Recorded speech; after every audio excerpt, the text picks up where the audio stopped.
एक समय की बात है। एक शहर में लक्ष्मण नाम का एक व्यापारी रहता था। उसका सारा धंधा ठप हो गया और वह बिल्कुल परेशान रहने लगा। अपनी हालत सुधारने के लिए लक्ष्मण ने विदेश जाकर पैसे कमाने का फैसला किया। पर सफर पर निकलने से पहले उसकी नजर अपनी आखिरी जमा पूंजी पर पड़ी, उसके पुरखों की एक बहुत भारी लोहे की तराजू। लक्ष्मण उस तराजू को लेकर अपने सबसे अच्छे दोस्त शांतिलाल के पास गया। उसने कहा, दोस्त, मैं विदेश जा रहा हूं। जब तक मैं वापस ना आऊं, तुम इस तराजू को अपनी अमानत समझकर अपने पास रख लो। किस्मत ने लक्ष्मण का साथ दिया।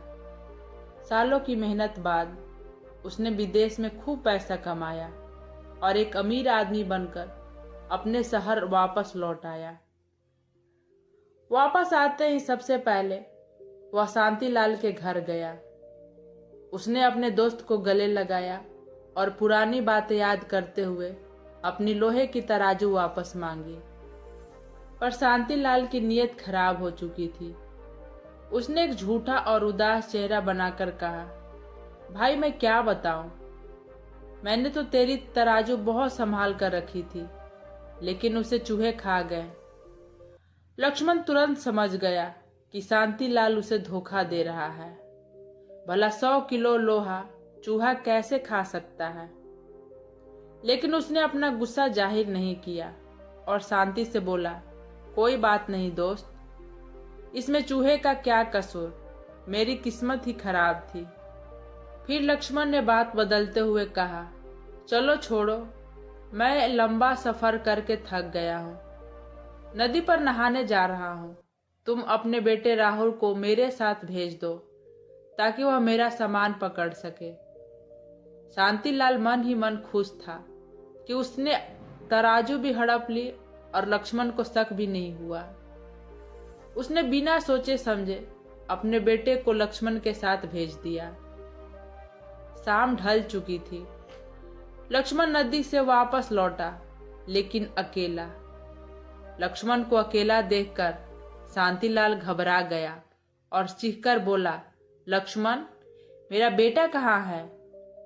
लक्ष्मण ने रोने का नाटक करते हुए कहा, दोस्त, बहुत बुरा हुआ। जब हम नदी पर थे तब आसमान से एक बड़ा सा बाज आया और तुम्हारे बेटे को उड़ाकर उड़ गया। मैं उसे बचा ही नहीं पाया। शांतिलाल गुस्से से लाल हो गया। तू पागल हो गया है, झूठा कहीं का।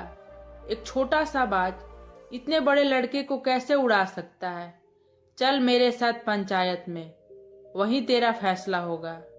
पंचायत में सबने लक्ष्मण को डांटा कि बाज बच्चे को कभी उड़ा नहीं सकता।